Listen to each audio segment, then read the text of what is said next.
লাউ গাছের লাউ পাতা, পুকুরের বড় পাঙ্গাস দিয়ে আজকের রেসিপি।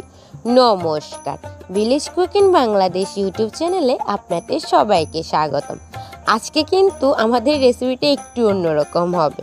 অনেকেই পাঙ্গাস মাছ কিন্তু পছন্দ করেন না, কিন্তু আমাদের চ্যানেলের পাঙ্গাস মাছের যে রেসিপিগুলো আমরা শেয়ার করি, আপনারা চাইলে এভাবে তৈরি করে খাবেন, দেখবেন পাঙ্গাসই আপনার প্রিয় মাছ হয়ে উঠবে। আমরা কিন্তু আজকে লাউ পাতায় পাঙ্গাস পাতুরিটা করে রেসিপিটা আপনাদের সাথে শেয়ার করব। খুবই ইউনিক, হয়তোবা অনেকে জানেনও না, হয়তোবা অনেকে জানেন, বা এটা একটু ইউনিক। এটা আমার মায়ের আইডিয়া সম্পূর্ণ। প্রথমে মা কিছু লাউ পাতা পরিষ্কার করে নিয়ে যেই কড়াইতে রান্নাটা হবে সেই কড়াইতে দিয়ে দিয়েছে। নিচে কিন্তু কলা পাতা অবশ্যই দেবেন, নাহলে কিন্তু লাউ পাতা হচ্ছে খুবই খুবই পাতলা, যার কারণে যখন আগুনের তাপে দেওয়া হবে তখন সেটা গলে যাবে। তাই অবশ্যই নিচে আপনি কলা পাতা ব্যবহার করবে। যাই হোক, প্রথমে বাটিতে বেশি পরিমাণে পেঁয়াজ কুচি নিয়ে নিয়েছি, সেখানে একটু ধনিয়া কুচি, তারপরে এখানে মরিচ বাটা, পেঁয়াজ বাটা, হলুদ, একটু কাঁচা তেল, তার সাথে আছে রসুন বাটা দিয়ে সম্পূর্ণটা মেখে নিব।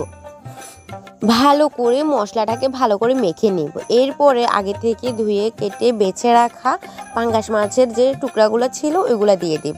এরপরে ভালো করে ওই মশলার সাথে মিশাবো। অবশ্যই এখানে আপনি পেঁয়াজ কুচির পরিমাণটা একটু বেশি ব্যবহার করবেন, কারণ সম্পূর্ণ পাতুরিটাই কিন্তু পেঁয়াজ কুচির উপরে রান্নাটা হবে। যাই হোক, এখানে মা ভালো করে মাছের সাথে সম্পূর্ণ মশলাটা ব্যবহার করতেছে, ভালো করে মেখে নিয়েছে। এরপরে অবশ্য লবণ, আমি লবণের কথা ভুলে গিয়েছি। মা একটু পরিমাণ আরেকটু যখন কম মনে হয়েছে, তাই পরবর্তীতে মা আর একটু লবণ দিয়ে দিয়েছে। যাই হোক, এভাবে করে ভালো করে মেখে নেবেন, যাতে করে ভালো করে মশলাটা মাছের মধ্যে ঢুকে। এরপরে মা ওই যে আগে থেকে তৈরি করে রাখা যেখানে পাতুরিটা তৈরি হবে সেখানে দিয়ে দেবে। আর আপনি অবশ্যই এই পাতুরি কিন্তু যে লাউ পাতাটা তৈরি হয়ে যাবে ওই লাউ পাতাটা খেতে পারবেন। এই যে মা সুন্দর করে সাজিয়ে দিচ্ছে, যাতে করে সম্পূর্ণ মাছটা এটার মধ্যে ধরে যায়। আর অবশ্যই এখানে একটা ট্রিক্স আপনাদেরকে বলি, আমাদের পাতুরিটা কিন্তু কোনো ধরনের জল ব্যবহার না করে তৈরি হচ্ছে।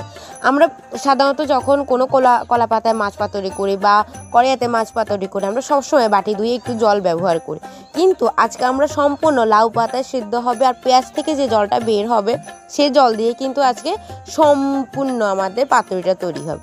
এরপরে মা সম্পূর্ণটা দিয়ে উপর থেকে সুন্দর করে থাল দিয়ে ঢেকে দিচ্ছে, যাতে করে যে ভাপটা বের হবে সেই ভাপে যেন মাছটি ভালোভাবে সিদ্ধ হয়ে যায়। যেহেতু আমরা কোনো জল ব্যবহার করি নাই, সেহেতু পেঁয়াজ থেকে যে জলটা বের হবে সেই জল দিয়ে যেন ভাপে মাছটি ভালোভাবে সিদ্ধ হয়ে যায়, সেটির জন্য মা সুন্দর করে ঢাকনা দিয়ে দিয়েছে।